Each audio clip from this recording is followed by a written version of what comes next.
Dialogue میں آپ کو کہتے ہیں خوش آمدید۔ سانحہ جعفر ایکسپریس کے بعد اگر مگر گو مگو اور چونکہ چنانچہ کا وقت ختم ہو چکا، ریاست کو یکسو اور قوم کو یکجہتی کی اشد ضرورت ہے۔ معاشی محرومیاں ایک حقیقت ہے اور طرز حکومت کے مسائل بھی ہیں، لیکن اس کا مطلب یہ نہیں کہ ریاست پر بندوق لے کر چڑھ دوڑا جائے اور معصوم لوگوں کو ہی اپنے بیانیے کے لیے قربانی کا بکرا بنا دیا جائے۔ اب وقت آ گیا ہے کہ ریاست کو پوری یکسوئی کے ساتھ اپنے تمام تر صلاحیتیں بروئے کار لاتے ہوئے اس دہشت گردی کو ادھیڑنا ہوگا۔ ریاست سانحے کے بعد سنجیدگی سے کوئی مؤثر لائے عمل بنانے کا سوچ رہی ہے۔ سانحہ اے پی ایس کے بعد قوم متحد ہوئی، نیشنل ایکشن پلان بنا اور بعد میں دہشت گردی پر بڑی حد تک قابو پا لیا گیا۔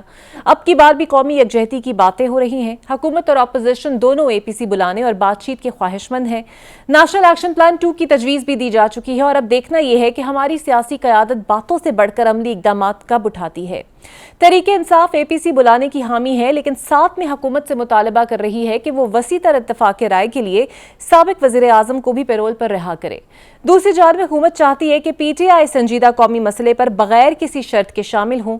ہر سانحے کی طرح اس سانحے کے بعد بھی پی ٹی آئی پر الزام ہے کہ انہوں نے پروپیگنڈا کیا۔ دوسری جانب پی ٹی آئی مسلسل اس الزام کی نفی کر رہی ہے اور خود کو بہت سخت یہ سوشل میڈیا ہینڈلر سے دور کر رہی ہے۔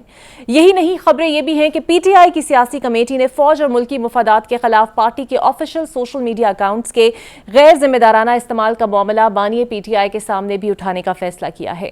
اگرچہ بانی پہلے بھی ان اکاؤنٹس کا دفاع کر چکے ہیں، لیکن پارٹی کے اندر ان اکاؤنٹس کے استعمال کے حوالے سے بے چینی میں اضافہ ہو رہا ہے۔ اب دیکھنا یہ ہے کہ بانی پی ٹی آئی اس پر کوئی ایکشن لیتے ہیں یا پھر سے پی ٹی آئی کے آفیشل سوشل میڈیا اکاؤنٹ سے پھیلائے گئے مواد کی مسلسل تعریف اور تائید کرتے ہیں۔ ان تمام تر ایشوز پر بات کریں گے۔ سب سے پہلے میرے ساتھ موجود ہوں گے نون لیگ کے سینئر رہنما اور سابق وفاقی وزیر خرم دستگیر صاحب۔ بہت شکریہ خرم صاحب آپ کے وقت کا۔ سر، اختر مینگل صاحب فرماتے ہیں کہ بلوچستان میں ایسا کوئی علاقہ نہیں جہاں پر حکومت کی رٹ ہو، اور چاہے وہ حکومت ہو، چاہے وہ سیاسی پارٹیاں ہوں، چاہے وہ اسٹیبلشمنٹ ہوں، آج جو حالات ہیں بلوچستان کے اسی وجہ سے ہیں کہ انہوں نے یہ پہنچایا ہے، اور اس بار نہ یہ ہمارے اختیار میں رہا ہے نہ ہی ان کے۔ آپ کو لگتا ہے سچویشن اتنی ہی کرٹیکل ہے جیسے وہ فرما رہے ہیں؟ نہیں، سچویشن اتنی کرٹیکل نہیں ہے، لیکن بلوچستان کے حالات تبدیل ہو گئے ہیں اور ہمیں اس پر سوچ بچار کی ضرورت ہے۔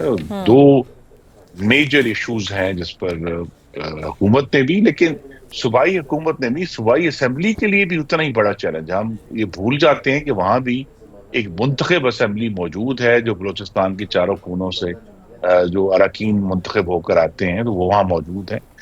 دو ایشوز ہیں، ایک تو وہاں کانسٹنٹلی جو بلوچ اور پشتون کا جو ایک تناؤ بھی ہے، اور اصل میں تو بلوچوں کا یہ سینس کہ ان کی جو تعداد ہے وہ اب ریشو کے لحاظ سے کم ہوتی جا رہی ہے، اور وہ جو ایک ریزنٹمنٹ ہے، ایک وہ اس کا حصہ ہے۔ دوسرا یہ ہے، اور یہ ایک دلچسپ بات ہے، کہ پچھلے جو ایک دہائی 2 دہائیاں گزری ہیں جن میں کم از کم میں بھی اس کو آبزرو کر رہا ہوں، کہ وہ جو پوری کوشش کی گئی کہ بلوچستان میں بھی جو ہے وہ تعلیم کو زیادہ بڑھایا جائے، بلوچستان کے بچوں کو مختلف صوبوں کے اداروں میں، خاص طور پہ پنجاب میں تو بڑے وسیع پیمانے پہ ان کو تعلیم دی گئی ہے۔ اسی طرح پچھلے کچھ سالوں میں افواج پاکستان نے بڑی کوشش کی کہ ہمارے جو ساحلی علاقے ہیں بلوچستان کے، وہاں کے بچوں اور بچیوں کو تعلیم دی جائے اور ٹرین کیا جائے۔ لیکن اب ایک جو شاید 20 سال پہلے موجود نہیں تھا، اب ایک پڑھے لکھے لوگوں کا کی ایک مڈل کلاس، یا آپ اس کو لوور مڈل کلاس کہہ سکتے ہیں، جو بلوچستان کے جو پرانے سردار ہیں ان سے بھی اتنے ہی نالاں ہیں جتنے وہ پاکستان کی وفاقی حکومت سے، اور اسی لیے جو ہے وہاں بار بار ایک ویکیوم کریٹ ہوتا ہے۔ بلوچستان ایک بڑا مشکل صوبہ ہے، بیکاز وہاں جو آبادی ہے وہ مرتکز نہیں ہے، مختلف جگہوں میں، بہت جگہوں پہ پھیلی ہوئی ہے، اور اس تک تمام سہولیات پہنچانا، اس جو ان کے وہاں جو نوجوان مرد و خواتین ہیں ان کو روزگار کے جو موقع ہیں وہ فراہم کرنا، یہ آسان کام نہیں ہے۔ لیکن ہمیں جو آئی تھنک جس کا سامنا ہے، اور جس کی طرف غالباً کچھ حد تک مینگل صاحب نے اشارہ کیا ہے، وہ یہی ہے کہ ہمیں اس صوبے کو نئی آنکھوں سے اور نئی سوچ سے، اور ایک ڈیلیبریٹ پارٹنرشپ، کہ یہ وفاق اور وہاں اس صوبے کی جو حکومت ہے انہوں نے مل کر ہر لحاظ سے، چاہے وہ فزیکل ہو جس میں سڑکیں اور ٹرینز شامل ہیں، چاہے وہ کمیونیکیشن ہو جس میں انٹرنیٹ اور موبائل فونز شامل ہیں، چاہے وہ جو ہیں ان کو مواقع جو مختلف صوبوں میں جا کر اپنے حالات کو بہتر کرنے کے، یہ جو پوری ایک سوچ ہے اس میں یہ گہری پارٹنرشپ ہوگی وفاق اور صوبے کے درمیان. اس لیے میرا زور اسی پہ ہے کہ وفاق نے تو چاہے وہ پیپلز پارٹی گورنمنٹ تھی، انہوں نے آغاز حقوق بلوچستان شروع کیا، مفتی میلن کی گورنمنٹ آئی، دوسری گورنمنٹس آئیں، لیکن اب جو ہے ہمیں کلیئرٹی ہونی چاہیے ٹھیک ہے. کہ نیشنل فائنانس کمیشن ایوارڈ کو 16 سال ہو گئے ہیں، 18ویں ترمیم کو بھی 16 سال ہو گئے ہیں، تو لہذا ان دونوں قوانین جس میں بلوچستان کو پچھلے 16 سال سے پورے وسائل فراہم کیے جا رہے ہیں، ان کے پاس خود مختاری ہے، لیکن اس خود مختاری اور وسائل کے فوائد جو ہیں وہ بلوچستان میں رہنے والوں کو پہنچانے کے لیے یہ ایک بڑا سیریس سبجیکٹ ہے، جس میں ہم اب وہ جو پرانے لگے بدے فارمولے جو ہیں وہ سب گورننس فیل کا. ہو گئے. اچھا سر، وزیر اعلیٰ Balochistan rules of game change کی بات کرتے ہیں. حنیف عباسی صاحب نے بھی آج کہا کہ فیصلہ ہو چکا ہے، دہشت گرد جہاں بھی انہیں نہیں چھوڑا جائے گا. انوار الحق کاکڑ صاحب بھی اسی کا اشارہ کر رہے ہیں کہ شاید 1-1.5 ماہ کے اندر آپریشن ہو سکتا ہے. تو امید کی جا سکتی ہے کہ شاید ہم کسی نیشنل ایکشن پلان 2 یا ایک بڑے آپریشن کی طرف جا رہے ہیں؟ جی دیکھیے، آپریشن جو ہے وہ اس کے بغیر تو اب چارہ نہیں ہے، کیونکہ جعفر ایکسپریس کا واقعہ ایک بہت ہی ہم سب کے لیے تشویشناک واقعہ ہے کہ بیک وقت پاکستان کا ایک کلیدی انفراسٹرکچر اور ساتھ ہی جو شہریوں کو یرغمال بنانا، یہ ایک سنجیدہ حملے کی نشاندہی کر رہا ہے کہ جو لوگ جن لوگوں نے اس کو پلان کیا وہ کوئی ناراض بھٹکے ہوئے پاکستانی نہیں ہیں، اس کے پیچھے جو ہے باقاعدہ ایک سوچ عمل پیرا تھی، اور اسی لیے فوری طور پر تو آپریشن ہی اس کا حل ہے، لیکن میڈیم ٹرم میں یا اگلے 2 سے 3 سال میں یا لانگ ٹرم میں جس طرح میں نے کہا سب سے بڑا چیلنج یہ ہے کہ وہ وسائل اور وہ فوائد جو وفاق کی طرف سے بلوچستان تک دیے جا رہے ہیں پچھلے 16 سال سے، ان کو بلوچستان کے ہر ضلع تک پہنچانا ہے اور ہر ضلع کو پاکستان کے باقی حصے سے کنیکٹ کرنا ہے،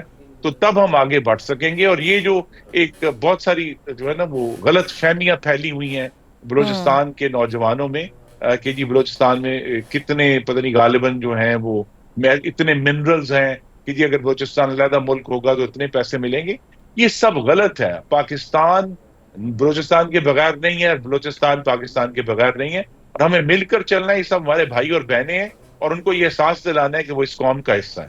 اب تو خرم صاحب، اب آپ کی نظر میں، آپ کی دانست میں اب آگے کس طرح بڑھنا ہے؟ اے پی سی کا تو وزیر اعظم نے اعلان کیا ہے، لیکن تحریک انصاف یہ کہتی ہے کہ عمران خان صاحب کو باہر بلائیں، پیرول پر رہا کریں، ان کو بھی ہونا چاہیے، وہ سابق وزیر اعظم ہیں. تو کیا حکومت انہیں بلائے گی اگر اے پی سی میں چاہتے ہیں کہ تحریک انصاف بھی بیٹھے؟ جی، حکومت کا فیصلہ تو کابینہ نے کرنا ہے، لیکن میں اپنی ذاتی رائے دے سکتا ہوں کہ یہ بالکل نہیں کرنا چاہیے، کیونکہ وہی وہ سابق وزیر اعظم ہیں جنہوں نے 2021 میں اس وقت کی سیاسی جو عسکری قیادت تھی وہ بھی شامل تھی، جنہوں نے پاکستان میں دہشت گردی کی اس نئی لہر کو جنم دیا. تحریک طالبان پاکستان کے جو کارکن تھے ان کو واپس لا کر اور ان کو پاکستان میں دوبارہ بسا کر، عمران خان آن ریکارڈ ہیں کہ 30 سے 40 ہزار لوگ جو ہیں انہیں واپس لا کر انہوں نے پاکستان میں بسایا ہے. تو عذرائے کرم جو مجرم ہے اس کو اس کے حل کے لیے مت بلائے. بالکل صحیح. اور یہ تو بات سر سامنے ہمیشہ رہتی ہے کہ کے پی میں جب کوئی واقعہ ہوتا ہے تو آبویسلی ہم گورننس کی اور ادھر وزیر اعلیٰ کے پی کی مصروفیات کی بھی بات کرتے ہیں، ان کی حکومت کی بھی بات کرتے ہیں چونکہ پی ٹی آئی کی ہے. تو بلوچستان میں چونکہ حکومت ظاہری بات ہے پیپلز پارٹی کی ہے، تو کیا وہاں پر بھی بلوچستان کی حکومت کو ذمہ دار ٹھہرانا چاہیے ایسے واقعات کے لیے، آپ کو لگتا ہے؟ جی بالکل ٹھہرانا چاہیے، اور جب سے ہم نے اس گفتگو آغاز کیا ہے میرا تو زور ہی اس بات پر ہے کہ بلوچستان کا مسئلہ صرف وفاق سے محرومی کا نہیں ہے، یہ متروک ہو چکا ہے. یہ 16 سال پہلے یہ معاملہ ختم ہو گیا تھا. اگر یہ اب جو ہے اس کی بلوچستان کی ترقی کی اور اس کی بہتری کی ذمہ داری اسی طرح جو ہے ہمارے بھائی بگٹی صاحب نے اٹھانی ہے جس طرح مریم نواز نے پنجاب میں اٹھائی تھی. اب ہم پنجاب میں کہتے ہیں کہ جی ہر جگہ ڈیولپمنٹ ہو رہی ہے اور نئے نئے کام ہو رہے ہیں، نئی تعلیم پیدا ہو رہی ہے، تو یہی سب وسائل اور یہی سب سٹرکچر جو ہے بلوچستان کی اسمبلی کو بھی اور اس کی حکومت کو بھی حاصل ہیں. اور اگر وہ اس کام میں، اور یہ صرف ایک حکومت کی بات نہیں ہے، پچھلے 16 سال سے مختلف حکومتیں رہی ہیں، اگر اس میں ناکامی ہوئی ہے تو پھر کچھ نہ کچھ ذمہ داری جو ہے، میں بجائے یہ کہوں گا کہ جی موجودہ حکومت کو بلیم کیا جائے، اصل میں تو ایک بہت بڑا کرائسس بلوچستان میں سیاسی مینجمنٹ کا ہے. اور وہ سیاسی مینجمنٹ جس طرح حکومتی مینجمنٹ میں ٹرانسفر ہوتی ہے، وہ کرائسس ہے جس کا حل میں پھر کہوں گا صرف وفاق کے پاس نہیں ہے، اس میں صوبوں کے لوگوں کو شامل کرنا ہوگا. تو سر بلوچستان میں ایک اور حقیقت ہے، وہ ہے مسنگ پرسنز کی، لیکن جو وزیر اعلیٰ نے کل کہا وہ بھی ہم نے سنا، اور وزیر اعظم کو بھی یہ مسئلہ پتہ ہے. 2270 کیسز ادر انویسٹیگیشن ہے. آپ کو نہیں لگتا کہ اب سیریسلی اس مسئلے کو حل کر دیا جائے کہ اگر بار بار انہی کی بات ہوتی ہے، بار بار یہی ایشو سامنے لایا جاتا ہے؟ جی تو بالکل، یہ اگر ہمیں جعفر ایکسپریس کے واقعے نے نہیں جگایا تو پھر تو پاکستان کے حالات بہتر نہیں ہوں گے. یہ ہم سب کے لیے ایک ویک اپ کال ہے کہ اس طرح کے جو رشتے ہوئے زخم ہیں، جو مسنگ پرسنز کا ایشو ہے، اس کو ڈیسائسولی حل کرنا ہے. اور اب ڈیسائسولی حل کرنے کے لیے ضروری نہیں کہ یہ سارا معاملہ جو ہے یہ ایس ایچ او اور ایف آئی آر اور عدالت کے ذریعے حل ہو. اس کا کوئی اور کریٹو حل سوچنا پڑے گا، چاہے وفاق اور صوبے کا کوئی جوائنٹ کمیشن بنے جو کوئٹہ میں بیٹھے، ہر کیس کو دیکھے اور اس کے اوپر ایک ڈیسائزو رائے دے کر ہم آگے بڑھیں. ہم آگے، اصل ایشو یہی ہے کہ ہم ایک دائرے میں پھنسے رہتے ہیں اور ہم آگے نہیں بڑھتے اور اس کو چیزوں کو ریزالو نہیں کرتے. اب بہت سارے کیسز ہمارے سامنے ہیں جو عوام کے سامنے آنے چاہیے کہ جو لوگ مسنگ پرسن تھے وہ دہشت گردی میں جو ہیں وہ بالکل اس کے اندر کرمنل ثابت ہوئے اس کے اندر.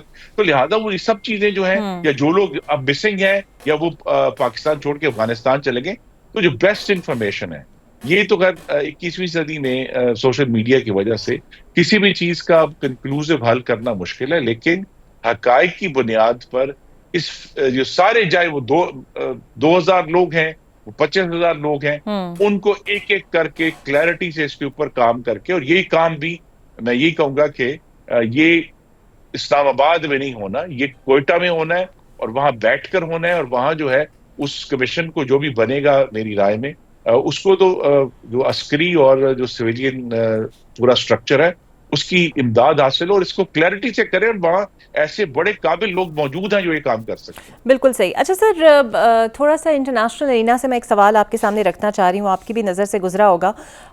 ٹرمپ جو نئی سفری پابندیاں لگانے کا سوچ رہے ہیں، اور جو آج نیو یارک ٹائمز کے حوالے سے جو لسٹ سامنے آئی ہے، امریکہ نے پاکستان کو آرنج کیٹیگری میں رکھا ہے، یعنی کہ عام رسائی جن کے پاس ویزاز ہیں وہ بند ہیں، اور کچھ مخصوص سرمایہ داروں کے شاید ویزاز ایکسیپٹ ہو جائیں اور انٹری مل جائے. آپ کو نہیں لگتا کہ پاکستان نے بڑی قربانیاں دی ہیں اور امریکہ کی جنگ میں اپنے ہی نہتے شہریوں کو کھویا ہے اور آج تک بھگت رہا ہے؟ تو اس طرح کا فیصلہ، اس کو ڈیل کس طرح کرنا چاہیے پاکستان کو؟ جی، ڈونلڈ ٹرمپ کی جو ایڈمنسٹریشن ہے صرف پاکستان کے لیے نہیں، پوری دنیا کے ملکوں کے لیے بہت بڑا چیلنج بنی ہوئی ہے کہ روایتی سفارتکاری تو اس معاملے میں بالکل بے اثر اور بے سود نظر آتی ہے. تو پہلے تو ہمیں پاکستان کو واشنگٹن میں اپنی جو سفارتکاری ہے اس کو وسعت دے کر اسے کریٹو اور نان ٹریڈیشنل طریقوں سے مینج کرنا ہوگا، اور اس پہ ان تک صدر ٹرمپ تک پہنچنا ہوگا. صدر ٹرمپ نے کیونکہ جو پاکستان کا شکریہ ادا کیا اپنی تقریر میں، وہ بھی ایک اتنا ہی غیر معمولی واقعہ تھا، کیونکہ ابھی تک غالباً کسی بھی ملک کی وہ تعریف نہیں کی انہوں نے جس طرح، یا شکریہ ادا نہیں کیا. تو پاکستان کے لیے ایک بنیاد موجود ہے، اس کو استعمال کرنا چاہیے. اور میں آپ کے ناظرین سے یہ درخواست کروں گا کہ اگرچہ خبریں بہت آ رہی ہیں، لیکن جب تک فائنل آرڈر ایشو نہیں ہو جاتا، جس میں بھی کچھ دن ہیں، ہمیں کسی قسم کی سراسیمگی کا مظاہرہ نہیں کرنا. اس کو اعتماد کے ساتھ پاکستان کی سفارتکاری جو ہے واشنگٹن میں جو موجود ہیں وہ اس پر کام کر رہے ہیں، دوسرے شہروں میں بھی موجود ہیں، اس پر کام کر رہے ہیں. کوشش یہی حکومت کی رہے گی کہ پاکستان کے اوپر اس کا کم سے کم اثر. بالکل صحیح. بہت شکریہ آپ کا خیر صاحب، سینئر پولیٹیشین اور سیاستدان میرے ساتھ موجود تھے. امید تو یہی کی جاتی ہے کہ اس سفری پابندیوں کی زد میں پاکستان نہ آئے، کیونکہ اگر ایسا ہوا تو بہت سے ایسے لوگ جو اکثر وزٹ وہاں کرتے بھی رہتے ہیں اپنے فیملی سے ملنے کے لیے ان کے لیے مشکلات بھی بڑھ سکتی ہیں. ایک بریک لیتے ہیں, بریک کے بعد آپ سے ملتے ہیں. Welcome back. اور اب میرے ساتھ موجود ہوں گے تحریک انصاف کے رہنما اور opposition leader Punjab assembly Malik Ahmad Khan Butcher صاحب. بہت شکریہ سر آپ کے وقت کا. سر, آپ کی پارٹی پر الزام لگ رہا ہے کہ آپ نے جعفر ایکسپریس ٹرین حملے پر خاصا پروپیگنڈا کیا, کیونکہ جن اکاؤنٹ سے ویڈیوز یا جھوٹی پوسٹ ہوئیں وہ کہیں نہ کہیں آپ لوگوں کے حامی اکاؤنٹس ہیں, اور یہ پوسٹ بھی ہوئی, یہ ٹویٹس بھی ہوئی, تو کیا آپ لوگ ڈس اون کرتے ہیں ایسے اکاؤنٹس کو؟ جی بسم اللہ الرحمن الرحیم. جی, سب سے پہلے تو میں آپ کو یہ بتاؤں کہ میں نے خود اسمبلی پہ کنڈیم کیا ہے اور ہمارے تمام اپوزیشن لیڈرز نے کنڈیم کیا ہے, اور یہ بات ضرور ساتھ کی ہے کہ ہم چونکہ پاکستان تحریک انصاف ایک مخصوص حالات میں گزر رہی ہے, لیکن اس پہ کوئی سیاست والی بات نہیں ہے. یہ ایک بڑا ایک افسوسناک واقعہ ہے, اور ہمارے فوجی جوان شہید ہوئے ہیں اور عورتیں بچے وہاں پہ. یہ جو ہوا ہے یہ سارا پاکستان تحریک انصاف بحیثیت جماعت یہ سمجھتی ہے کہ یہ واقعہ ایک بدقسمت واقعہ ہے, نہیں ہونا چاہیے تھا. بالکل صحیح. یہ جو آپ اکاؤنٹس والی بات کر رہے ہیں, دیکھیں میں آپ کو عرض کرتا ہوں, سوشل میڈیا جو ہے جی یہ ٹوٹل اس وقت 99% ہے پاکستان تحریک انصاف کا حامی. اب کسی کی انڈیویجول چونکہ لوگوں کو غصہ ہے, ایک بہت بڑا ظلم ہوا ہے, ایک پچھلے 2 سال سے جو اس ملک کے ساتھ ہو رہا ہے وہ آپ عام آدمی کو نہیں روک سکتے. اور میں نے پہلے بھی یہی بات کی ہے کہ بلوچستان میں پہلے سردار جو ہوتے تھے وہ ان کی طرف سے آتا تھا, یہ جو امپیکٹ آتا تھا یا جو یہ آتا تھا آپ کا ایک جو ریئیکشن آتا تھا, لیکن اس دفعہ اس میں لوگ بھی شامل ہوئے ہیں. یہ بڑی خطرناک بات ہے. تو اس کو جب ڈسون کریں یا اون کریں, یہ ہر کسی کا ذاتی ہے. ہمارے کسی آفیشیل اکاؤنٹ سے کوئی ایسی بات جو ہماری ٹیم ہے جس کو انہوں نے پکڑا ہوا تھا اور وہ باہر چلے گئے, تو ان سے تو کوئی ادھر سے کوئی ایسی چیز نہیں آئی. اور ہم جب خود ذمہ دار لوگ بیٹھے ہیں اور ہماری سپیچز ہماری ہر چیز آپ کے اس ریکارڈ پہ ہے, تو میں یہ سمجھتا ہوں کہ اس وقت جو بلوچستان کے حالات ہیں ان پہ سر جوڑ کے بیٹھنا چاہیے, اور صرف ایک جماعت کو آپ نشانہ نہ بنائیں, ایک جماعت پہ سارا فوکس نہ کریں کہ پاکستان تحریک انصاف کو ہی رگڑنا ہے, اس کے ہی بندوں کو پکڑنا ہے, اس پہ ہی سارا فوکس. اچھا یہ بتائیے گا سر, کو بھی کہنا ہے کہ اس کو سارے کیسز ان کے. بالکل ٹھیک ہے. یہ بتائیے گا سر کہ کل بیرسٹر گوہر, محمود خان اچکزئی صاحب, ان سب نے کہا کہ قومی یکجہتی کی صورت ہونی چاہیے, کانفرنس ہونی چاہیے, حکومت بھی یہ چاہتی ہے, وزیر اعظم نے بھی سوچا ہے کہ شاید وہ اے پی سی بلا لیں, لیکن آپ لوگوں کی طرف سے جو شرط آ رہی ہے کہ بانی P T I Imran Khan صاحب کو پیرول پر رہا کیا جائے, فزیکل کیسے وہ حاضری یقینی بنا لے جبکہ ویڈیو لنک کے ذریعے ان کی حاضری یقینی بنائی نہیں جاتی, اور آپ لوگ تو ڈیمانڈ انہیں فزیکل پریزنس کی کر رہے ہیں. تو اگر حکومت یہ نہیں مانتی تو پھر کیا آپ لوگ شرکت کریں گے؟ اب آپ نے ساری پچھلے سوال کا جواب ادھر ہی بنا لیا. اتنا اہم ایشو پہ اگر خان صاحب 1 گھنٹے کے لیے شرکت کر لیں گے, ان کے لیے کیا قیامت آ جائے گی مجھے بتائیں. اگر ویڈیو لنک پہ یہ کروا دیں گے کیا قیامت آ جائے گی, جب نیتیں ہی صاف نہیں ہیں جی, جب یہ کام کرنا ہی نہیں چاہتے وہ. اب دیکھیں پیرول پہ تو مجیب الرحمان کو بھی رہا کر دیا گیا تھا. دیکھیں بات یہ ہے کہ آپ ان کی نیت اگر صاف ہوئی تو معاملہ کیوں اس نوبت پہ سارے معاملات گئے ہیں, ان کی نیت صاف نہیں ہے. اور میں یہ سمجھتا ہوں کہ یہ فارم 47 کی جو گورنمنٹ ہے اس کے پیچھے کوئی مورل سپورٹ نہیں ہے. جس کو ایک مینڈیٹ چرا کے لایا گیا ہے, آپ سب کو پتہ ہے. اور میرے نزدیک تو اگر خان صاحب کو اس میں جو یہ اگر کرتے ہیں یہ کوئی کانفرنس, آل پارٹیز کانفرنس ہوتی ہے, تو اس میں اگر خان صاحب شرکت کرتے ہیں جن کو فوراً ان کو تو خان صاحب کو لے کے آنا چاہیے, تاکہ اس ملک میں تھوڑا سا تو کچھ بہتری کی حالات, کوئی حالات بہتر ہوں, کوئی آپ کوئی ٹیمپریچر ڈاؤن ہو, اگر وہ نہیں لاتے اس ملک کو ایک پورے. ٹھیک ہے سر مان لیا, لیکن اگر وہ نہیں لاتے تو کیا آپ لوگ شرکت کریں گے؟ یہ پھر پارٹی کا فیصلہ ہوگا جی, یہ میں کو ذاتی حیثیت میں تو کوئی بات نہیں کر سکتا, یہ اس کے بعد پارٹی فیصلہ کرے گی. بہت بڑی پارٹی ہے جی, اس میں کوئی ذاتی رائے تو نہیں دی جا سکتی, لیکن لانا چاہیے. Why not Imran Khan. بالکل ٹھیک. اچھا محمود خان اچکزئی کیسز چل رہے ہیں, وہ جیل کے اندر ہیں. بالکل صحیح. اچھا سر, محمود خان اچکزئی اور اختر مینگل نے بانی سے ملاقات کرنی تھی, اس ملاقات کا کیا بنا, کیا آنے والے دنوں میں ہو سکتی ہے؟ دیکھیں جی ملاقات تو ہر جمعرات کو جیل مینول کے مطابق تو ہوتی ہے, لیکن نہیں کرنے دیتے. ہم جاتے ہیں اس سے باہر ہمیں واپس کر دیا جاتا ہے. یعنی فسطائیت کا دور ہے. ماشاء اللہ ٹائپ پہلے تو میں کہتا تھا, اب تو میں سیدھا کہوں گا کہ ماشاء اللہ ہی نافذ ہے کم از کم پاکستان تحریک انصاف کے اوپر. تو اگر انہوں نے اس ملک کے معاملات کو سنجیدگی سے چلانا ہے تو ایک میز پہ بٹھائیں, خان صاحب کو بلائیں. ان کی مجبوری بن جائیں گے خان صاحب, اور اتنی دیر نہ ہو جائے کہ اس کے بعد ان کو اپنی غلطی کا احساس ہو. بالکل صحیح.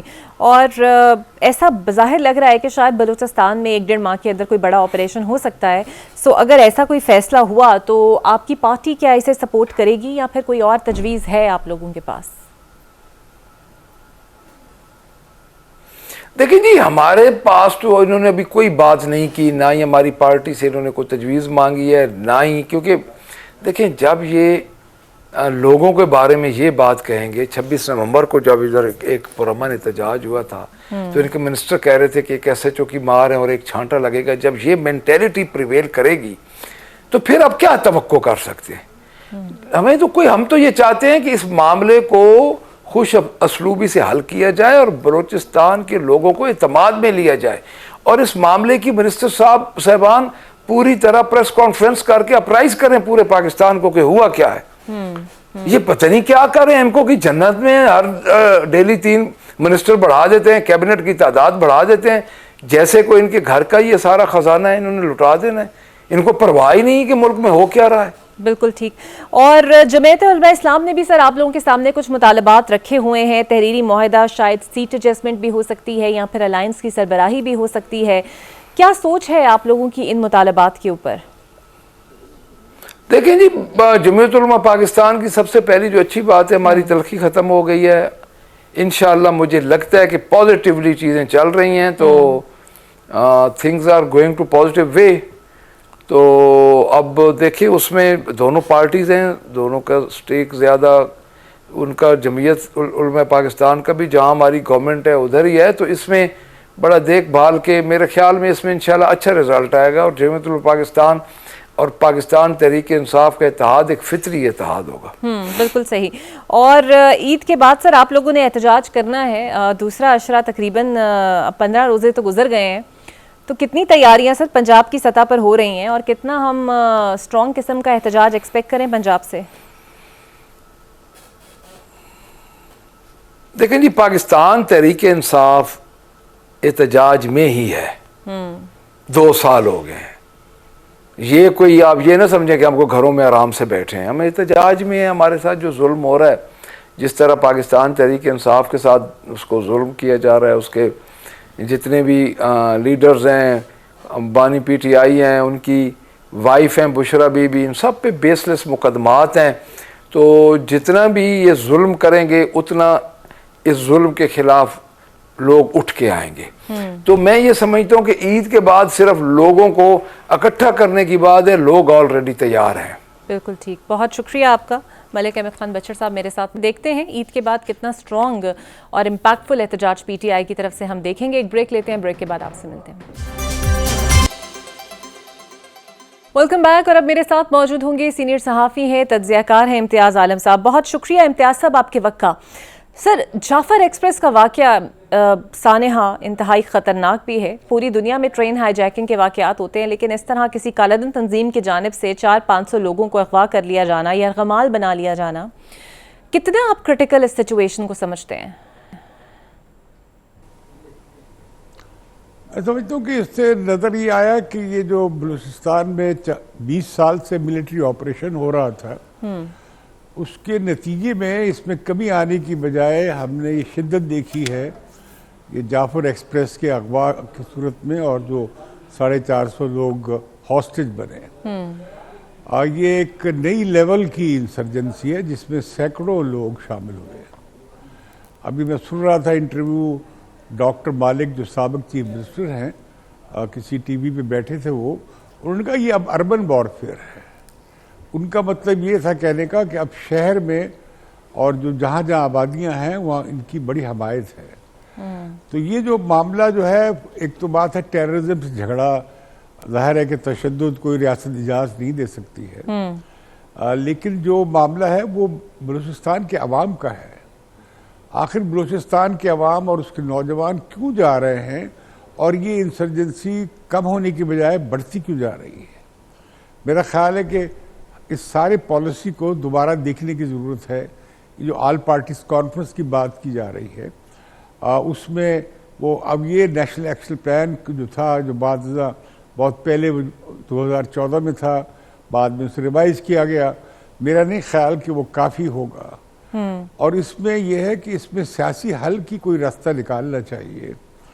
یقیناً اس میں جو یہ بات کا بڑا دخل ہے کہ بلوچستان میں پچھلے اور اس سے گزشتہ 2013 کے انتخابات میں اور پھر 2018 کے انتخابات میں اور پھر یہ جو گزشتہ انتخابات ہوئے اس میں مسلسل ہم دیکھ رہے ہیں کہ غیر نمائندہ لوگوں کو منتخب کرایا جاتا رہا ہے دھاندلی کے ذریعے. جیسے باپ پارٹی بنی, اب یہ جو یہ گورنمنٹ بنی ہے, یہ جو اسمبلی وجود میں آئی ہے, یہ نمائندہ نہیں ہے لوگوں کی. وہاں بڑی دھاندلی ہوئی ہے, لوگوں نے اس کا بڑا اعتراض لوگ کرتے ہیں. تو لہذا اب سیاسی نمائندگی بھی نہیں رہی. اور پھر یہ جو قوم پرست جماعتیں تھیں جو وفاق کو مانتی ہیں, آئین کو مانتی ہیں, ہم نے انہیں بالکل ہی کونے میں جا کے کھڑا کر دیا ہے, آئسولیٹ کر دیا ہے. جیسے نیشنل پارٹی ہے, جیسے ان کی بینگل صاحب کی پارٹی ہے اور دیگر نیشنلسٹ پارٹیز ہیں. اور تو کم از کم یہ لوگ تو وہاں پہ وفاق کے نمائندے کے طور پہ کھڑے ہو سکتے تھے, ان کی کوئی لیجیٹیمیسی تھی, لیکن آپ نے انہیں بھی سیاسی طور پہ فارغ کر دیا ہے. تو میں سمجھتا ہوں جب یہ فوج یہ کہتی ہے کہ ہم قوم کے ساتھ مل کر شکست دیں گے دہشت گردی کو, تو قوم جو بلوچستان میں موجود ہے اسے تو آپ ساتھ لیں, ان کے حقیقی نمائندوں کو سامنے تو آنے دیں. اختر مینگل صاحب اسمبلیاں بنائیں گے بالکل صحیح. سر اختر مینگل صاحب فرماتے ہیں کہ بلوچستان میں ایسا کوئی علاقہ نہیں ہے جہاں پر حکومت کی رٹ ہو. پارٹی اسٹیبلشمنٹ اور سب نے اس نہج پہ آج بلوچستان کو پہنچایا ہے, اور اب سچویشن یہ کہ یہ ہمارے اختیار میں نہیں ہے اور نہ آپ کے. تو آپ کو بھی لگتا ہے کہ وہ رائٹلی پوائنٹ آؤٹ کر رہے ہیں اور صحیح ہیں اپنی جگہ پر؟ میں دیکھیے بلوچستان دسمبر کے تیسرے ہفتے میں گیا تھا, میں سارا مکران کا ایریا پھرا تھا. جو مجھے مینگل صاحب کی بات ہے اس سے مکمل اتفاق ہے, ان کا جو آبزرویشن ہے. مجھے ڈاکٹر مالک نے جو باتیں کی ہیں مجھے اس سے بھی اتفاق ہے کہ صورتحال بہت اس لیے خوفناک ہے, یا یہ کہنی چاہیے چیلنجنگ ہے, کہ عوام کی بیزاری اور بیگانگی اتنی زیادہ بڑھ گئی ہے کہ ان لوگوں کو جنہیں شرمچار کہا جاتا ہے انہیں ہر طرف سے پذیرائی ہے. تو آپ کو پہلے عوام کو جیتنا ہوگا اور ان وجوہات کو دور کرنا ہوگا جس کی وجہ سے ہم دیکھتے ہیں کہ بار بار بلوچ پہاڑوں پہ چڑھے ہیں اور انہیں بغاوتیں کی ہیں. اس میں بڑا مسئلہ تو مسنگ پرسن کا ہے, اس کے علاوہ وہاں کے قومی ذرائع کا ہے. اب جیسے آپ کی جو بندرگاہ بنی ہے بلوچستان میں چین کی مدد سے, اب وہ اس سے بلوچ بندرگاہ ہونا چاہیے. وہاں پہ بلوچ سرمایہ داروں کو سرمایہ کاری کرنی چاہیے, وہاں کی فشریز کو بلڈ کرنا چاہیے. لیکن جو ذرائع ہیں ہم دیکھتے ہیں, خواہ وہ سونا ہے, خواہ وہ تانبا ہے, خواہ وہ گیس ہے, وہ بلوچستان کے لوگوں کے مصرف میں نہیں ہے.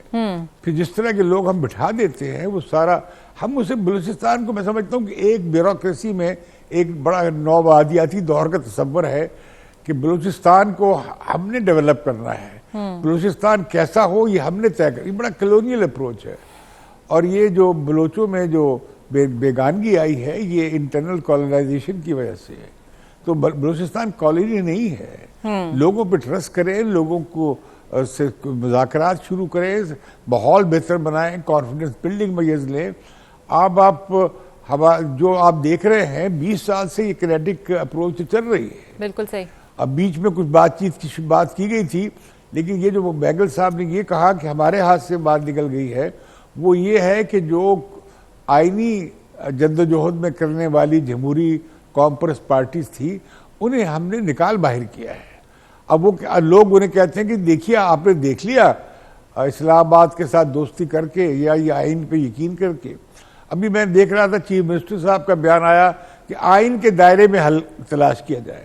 میں انہیں چیلنج کرتا ہوں کہ آپ آئین کے دائرے میں حل کرنا افورڈ نہیں کر سکتے. چیف منسٹر صاحب کی گورنمنٹ ٹوٹ جائے گی, یہ اسمبلی کو جانا پڑے گا. پھر وہاں پہ جو ہمارے NFC ایوارڈ ہے یا ہماری پروونشل اٹانومی ہے.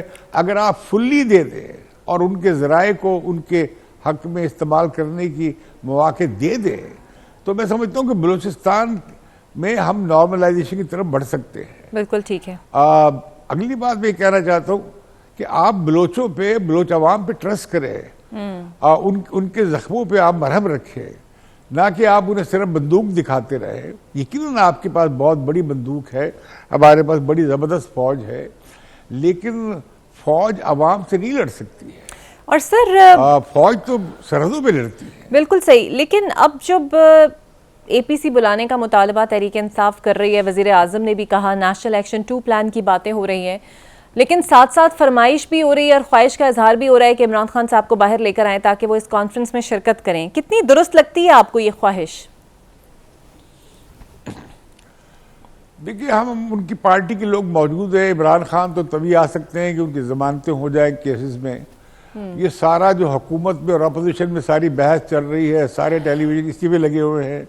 عمران خان، حالانکہ عمران خان کا نام لینا پہ بندش ہے، تو یقیناً عمران خان کو بھی شامل کرنا چاہیے، ان کی پارٹی کو. میرا مطلب ہے اگر آپ نے آل پارٹیز کانفرنس کرنی ہے، لیکن میں سمجھتا ہوں کہ بلوچستان کی پارٹیوں کی بھی آل پارٹیز کانفرنس ہونی چاہیے، کیونکہ یہ فقط جنہیں ہم قومی پارٹیز کہتے ہیں جن کا بلوچستان میں وجود نہیں ہے. اور ایک اور بات میں آپ سے شیئر کروں کہ بھلے جمعیت علماء اسلام ہے، بھلے پیپلز پارٹی ہے، بھلے نون لیگ ہے، ان کا کوئی ایم پی اے ان کے تحت ان کے ڈسپلن میں نہیں ہے. وہ ان کی پارٹی کے اشارے پہ نہیں چلتے، پالیسی پہ وہ کسی اور کے اشارے پہ چلتے ہیں، جس طرح کے چیف منسٹر صاحب. تو میں تو حیران ہوں کہ اس سارے قضیے میں عوام کو اعتماد میں نہیں لیا گیا ہے. ہمیں اصل صورتحال کا نہیں پتہ ہے، کتنے لوگ مارے گئے ہیں، کتنے لوگ بچ پائے ہیں، کتنے لوگ یرغمال ہیں یا نہیں ہیں، سب رہا کرا لیے گئے ہیں، کامیاب آپریشن تھا، کیا ہوا، ہمیں کچھ نہیں پتا. میں تو یہ نہیں کہتا کہ بھئی انٹیلیجنس فیلئر ہے، 20 جگہ پہ انٹیلیجنس کام بھی آئی ہوگی. کوئی ایک اتنا بڑا وہ صوبہ ہے پاکستان کا اور اتنا گنجان آباد وہ نہیں، وہ بہت زیادہ وہاں پہ آبادی نہیں ہے. وہاں پہ ڈیموگرافی جو ہے گریلا وارفیئر کے لیے بھی مناسب ہے اور ان کے لیے مشکل کا باعث بھی ہے. اسی طرح ملٹری آپریشن کرنا بلوچستان میں کوئی آسان کام نہیں ہے، اتنا بڑا وہ علاقہ ہے، اور جس طرح بتایا گیا ہے، جس طرح کی صورتحال ہے، اس میں میں نہیں سمجھتا کہ ہم اگلے 20 سال کے اگلے 20 سال بھی ہم اس چیز کو روک پائیں گے. سر تو جو آپریشن کی بازگشت ہو رہی ہے، جو ایک بڑے آپریشن کی بازگشت ہو رہی ہے کہ اب وہ ہوگا اور گیم چینج کہتے ہیں ہو چکی ہے جعفر ایکسپریس کے بعد، تو آپ کو لگتا ہے یہ واقعی آپریشن اب ایگزیکیوٹ ہو جائے گا؟ دیکھیں، آپریشن تو 20 سال سے ہو رہا ہے. ابھی بھی یہ جعفر ایکسپریس کو بازیاب کرانے کے لیے آپریشن ہوا ہے اور بڑا زوردار آپریشن ہوا ہے. اس کے علاوہ آپ کیا کر سکیں گے؟